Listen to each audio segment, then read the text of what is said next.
एखादं सुंदर छापलेलं पुस्तक किंवा मासिक आपण उचलतो हं. तेव्हा त्याच्या गुळगुळीत पानांवरून हात फिरवताना जो एक अनुभव येतो ना, तो खूपच खास असतो. हो, तो कागदाचा वास, शाईची चमक. अगदी. एक खूप भौतिक गोष्ट आहे ही. पण हे सगळं ज्या प्रचंड आणि गुंतागुंतीच्या मशीनमधून तयार होतं, त्याचा आपण कधी विचार केलाय का? आज आपण नेमकं तेच बघणार आहोत. आत डोकावून पाहणार आहोत की हे सगळं घडतं तरी कसं. आपल्याकडे एक माहितीपट आहे, जो ऑफसेट प्रिंटिंग नावाच्या या प्रक्रियेची सविस्तर माहिती देतो. हां, तर आज आपण कागदाच्या एका कोऱ्या शीटपासून ते एका तयार प्रकाशनापर्यंतचा संपूर्ण प्रवास समजून घेणार आहोत. म्हणजे प्रत्येक टप्पा, त्यामागचं तंत्रज्ञान आणि ती अचूकता. बरोबर.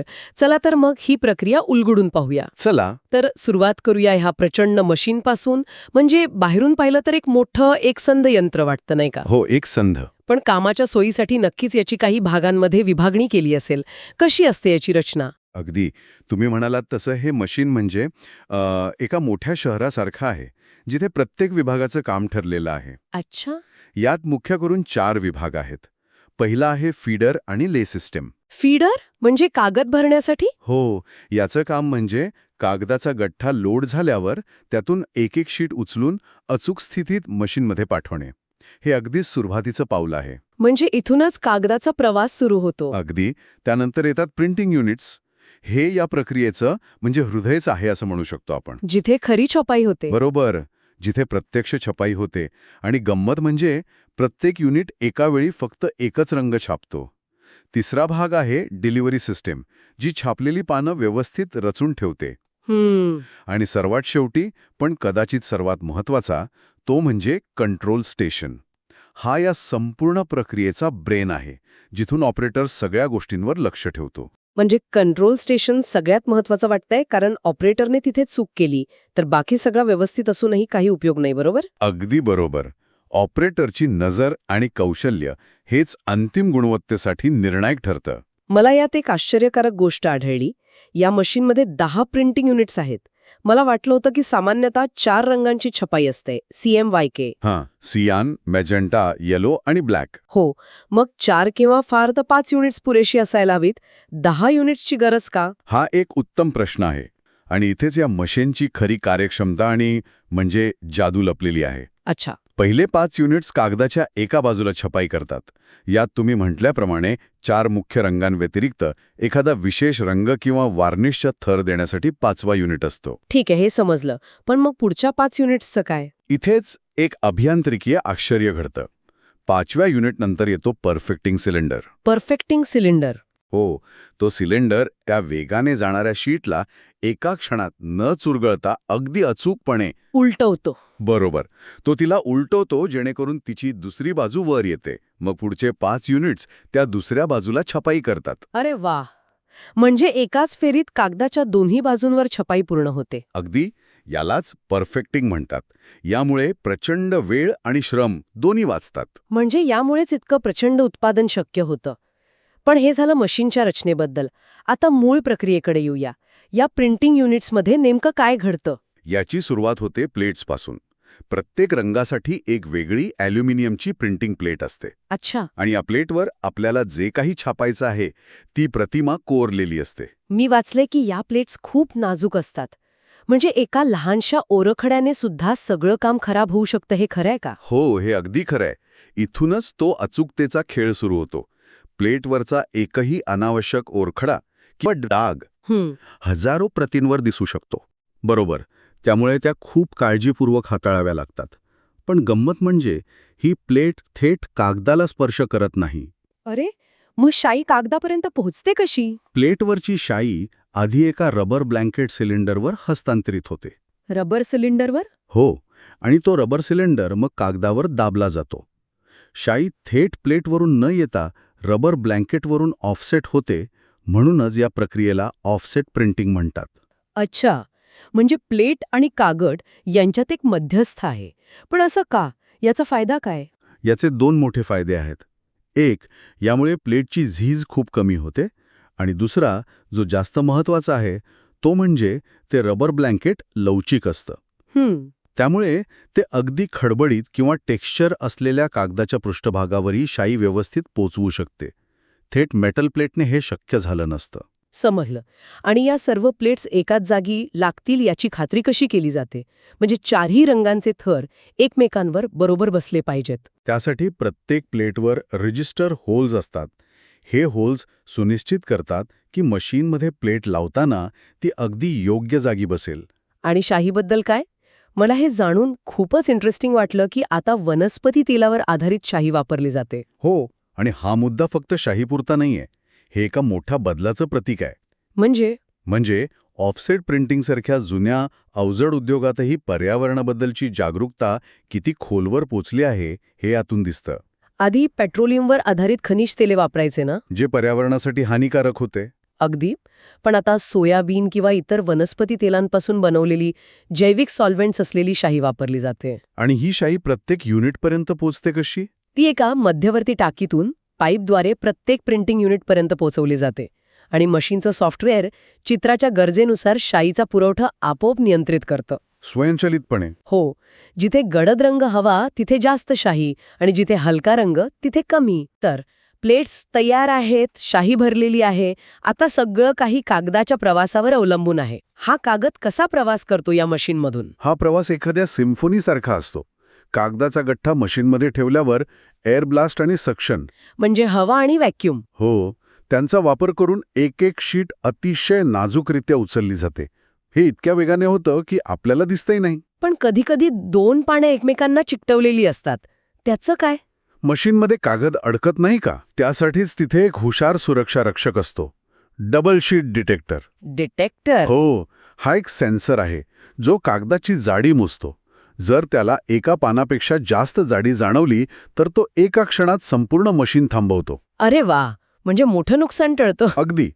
एकदा पान उचललं गेलं की फ्रंट आणि साईड लेज त्याला अगदी अचूक स्थितीत ढकलतात. ही अचूकता रजिस्टरसाठी म्हणजे रंगांच्या जुळणीसाठी खूप महत्वाची आहे. म्हणजे कागद 1 मिलीमीटर जरी इकडे तिकडे झाला तरी सर्व रंग एकमेकांपासून सरकतील आणि प्रतिमा खराब दिसेल. त्यानंतर येतात यांत्रिक बोटे, ज्यांना ग्रिपर्स म्हणतात. हे ग्रिपर्स शीटला पुढच्या बाजूने घट्ट पकडतात आणि एकामागून एक प्रिंटिंग युनिटमधून वेगाने पुढे घेऊन जातात. म्हणजे एखाद्या रिले रेस सारखं. अगदी बरोबर.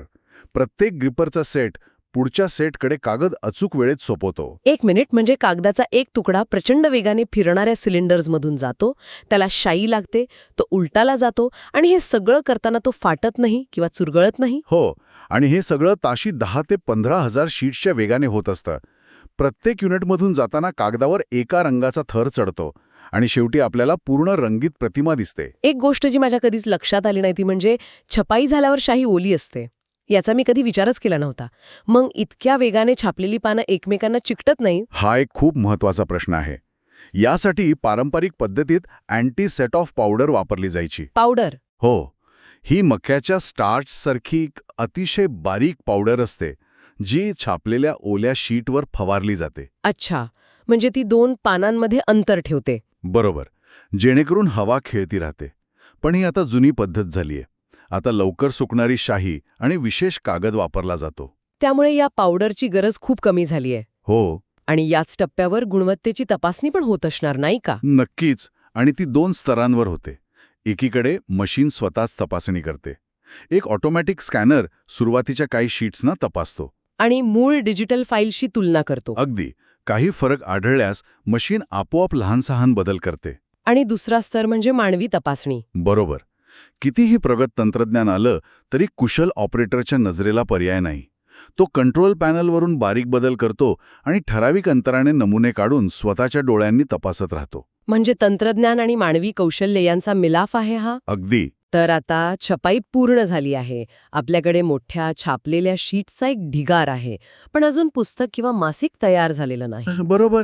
हा शेवटचा आणि तितकाच महत्वाचा टप्पा आहे, ज्याला फिनिशिंग किंवा बाइंडिंग म्हणतात. फिनिशिंग? हो.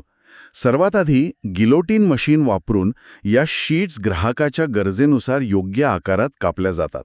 गिलोटिन?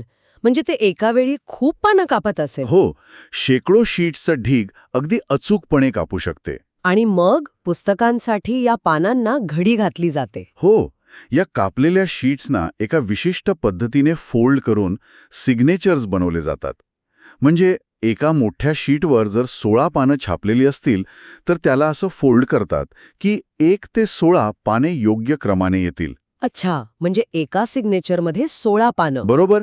अशा अनेक सिग्नेचर्स मिळून एक पुस्तक तयार होतं. आणि मग हे सर्व सिग्नेचर्स आणि मुखपृष्ठ एकत्र कसे जोडले जाते? त्यासाठी एक स्टिचर गॅदरर मशीन असते. Stitcher gatherer. हो.